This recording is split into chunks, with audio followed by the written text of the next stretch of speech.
Well, of course, we're Canadians and we think about Canadian things, but what the United States says and does has a disproportionate impact on us. America is the world's leading nation, certainly the beacon of freedom and democracy, and we have the luck of being their next door neighbor and closest ally, so of course it's going to affect us. But the themes of the U.S. election, a small government, a rule of law,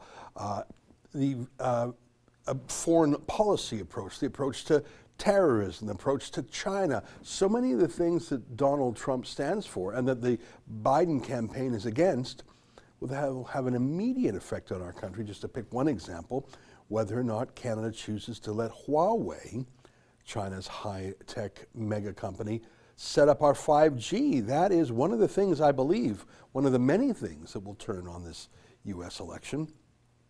In some ways, I think this momentous election coming up next week will have more impact on Canadians than even the Canadian election itself. So we will be live streaming the election results. I understand that the first results from Florida will come in at 7 p.m. Eastern time. So I think we're going to start our live stream about a half hour before that, 6:30 p.m. Eastern time. That's 4:30 p.m. Mountain Time. And we'll go late, we'll go long. We're making plans to be in this chair for a while because, of course, we want to see what happens in those key early states like Florida. But there are a lot of states in contention. Obviously, California and Hawaii are shoe-ins for the Democrats, but there's a lot of interesting places. We'll have to stay up late. I wonder how Pennsylvania will go. I wonder how Ohio, Wisconsin, and Michigan will go. Well, one of the guests who will be joining us intermittently through the night on Tuesday is our friend Ben Weingarten, who's a fellow at the Claremont Institute, has written variously for The Federalist, and in fact has a new piece in Newsweek, and he joins us now. Ben, how you doing?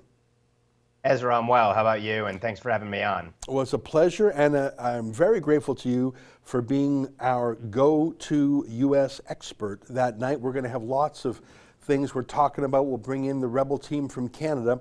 But over the course of the last year, I've come to know your deep command of American politics, not just at the shallow talking points level, but, for example, your book, American Ingrate, about Ilhan Omar, and, of course, the state of Minnesota, a place where Donald Trump thinks he can win it. Very interesting election. Give us your thoughts on the lay of the land. Mark Morano yesterday said it's a 50-50 knife's edge for him. What's your thinking? Yeah, to me, and I don't mean this as a cop-out answer because I think it's still the contrarian answer when you look at where the national polling is and even most of the state polling as well. I think it's a toss-up, and this election rests on a knife's edge, and it's purely going to be a function of intensity and passion leading to turnout. And the reason I say that is I don't think anyone is undecided on these two men. They're two of the most known political officials, one not really, one kind of an anti-political official, but two of the most known quantities possible out there. What they represent are two conflicting worldviews, two conflicting paths for America, frankly, for Western civilization as a whole. I'd even go above and beyond just one representing American values and the other representing a party which is in hock to those like Ilhan Omar who believe in values that are completely antithetical to them. I think it's civilization versus decivilization on the ballot. It's more than just two choices. It's an existential election. It's a survival election. And if America is to repudiate its founding values and principles in toto, which is what I think would happen to the extent there was a Democrat sweep, I think it portends terrible things for Western civilization. There's no place to go after America. We can't go north to Canada and we can't go south to Mexico either. So everything sort of hinges on this. I wish it weren't so. If we were adhering to our founding values and principles and we were kind of debating over means but not ends, and we agreed on those ends, we'd be in a much better place. Unfortunately, we're not. And Donald Trump is essentially the one man, the single force fighting against what I view as a tyrannical leftist movement that's really revealing itself in these final days, where in Washington, D.C. and cities across the country, already in main streets, stores are covering up their storefronts, boarding them up in anticipation of anti-civilizational, unrest and riots. And there's a shutdown DC movement that plans to do just that in the days following the election. You have essentially dissenting opinions being completely censored on social media and elsewhere. And you have a blackout, and I assume we'll talk about this a bit during this segment, of any information that at all could damage Joe Biden's political trajectory. So these are scary times. I do really believe, though, that it is on a knife's edge. It's going to come down to those few states, as you mentioned, Pennsylvania, for one. It looks like Florida is trending in the president's direction, and those Rust Belt states as well. And we will see where it comes out in Wisconsin and Michigan and the rest. Yeah, it's very interesting.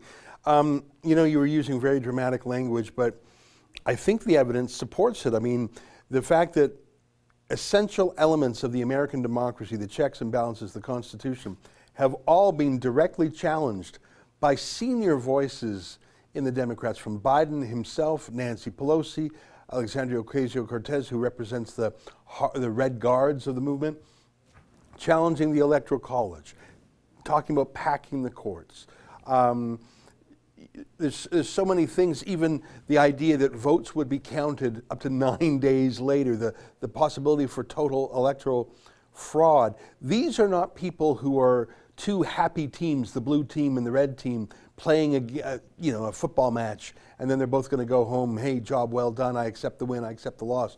One team is so zealously intent on power that it has effectively said in advance it will do whatever it takes to win. And the fact that the riots are so palpable in the air that people are boarding up store windows now, only one side riots. It's not been a summer of discontent where conservatives have been rioting. Conservatives don't riot. That's the left saying, yeah, you're damn straight we're going to riot. Yeah, and I think something that was underappreciated among many who would call themselves conservatives or Republicans in 2016 was the fact that Trump saw this. He saw the other side, and clearly over this 3 3/4 years of his tenure thus far, he's seen the fact that the other side wants it all. They want to dominate. They want total power.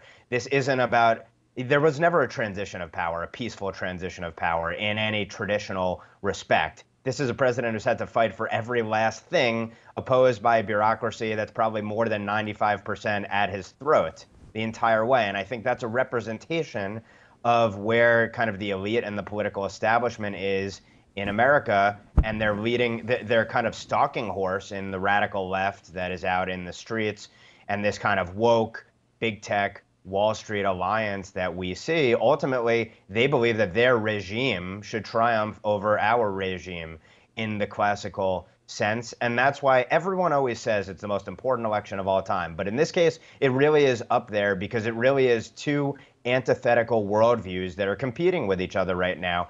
And again, I think the reason that Trump has been so loathed and hated this entire time is that he's been willing to fight fire with fire in a way that no non-leftist has really presented towards the left and the political establishment. And that's why they've tried to destroy him at every turn. And that's why even if after Election Day, President Trump wins and Republicans hold the Senate and Republicans miraculously took a majority in the House, still the day after, they'd be fighting just for survival because the other side is engaged in perpetual political warfare, and it's a zero-sum game for them. Yeah. It's all or nothing, and they'll do anything and everything they possibly can within the law and outside the law ultimately to triumph over us.